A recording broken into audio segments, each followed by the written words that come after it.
Plutôt que de dire qui je suis, j'aime bien dire qui je choisis d'être ici et maintenant. Et je crois que ce qui me définit le plus, c'est vraiment le sweet art, qui est cet art un peu désintéressé avec lequel je cohabite, je voyage, j'explore depuis une vingtaine d'années maintenant, qui est cet art qui m'a permis de me relever, de me redresser de ce passage à vide que j'ai eu au début de la vingtaine. Et je crois que je suis profondément artiste, en fait, profondément voix et plume. Je me suis perdue un peu pendant 20 ans dans le journalisme. J'explore aujourd'hui beaucoup des modes d'accompagnement thérapeutique, des espaces, des outils. Et c'est ça qui est beau, c'est qu'ils savent très bien qu'en fait, ils ne retrouveront pas la personne.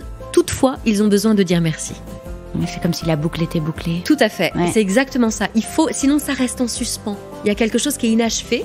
Et donc, il y a vraiment ce cycle et qui permet ensuite un cercle vertueux. Donc, j'aimais bien cette idée de créer des choses, des moments comme ça, des espèces d'éclats de lumière dans le bitume, dans le gris.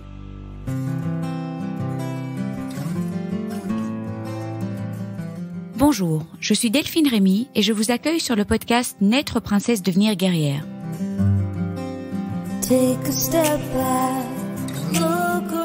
Le podcast qui parle de coups durs, de rebonds et de la maladie autrement. Dans quelques jours, nous retrouverons Anne Cazobon, la créatrice du compte Instagram Merci à un inconnu.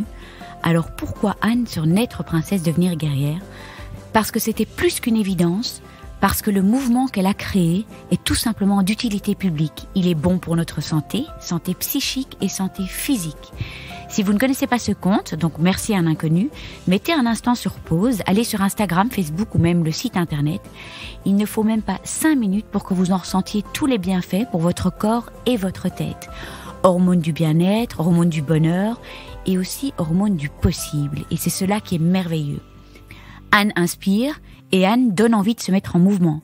Elle a récolté des milliers de petites histoires envoyées par les internautes, une avalanche de témoignages de gratitude d'inconnus envers d'autres inconnus, un geste, un regard, un mot, une attention, un soutien, autant de petits riens qui font tout, jusqu'à parfois sauver des vies. Vers 20 ans, Anne a eu un très gros passage à vide et elle a été sauvée par un inconnu. Elle s'est alors lancé un défi pour aller vers le monde, donner chaque jour un petit mot à quelqu'un, entrer en lien. Pendant plusieurs années, elle griffonne ainsi des petits messages et les sème dans les transports en commun.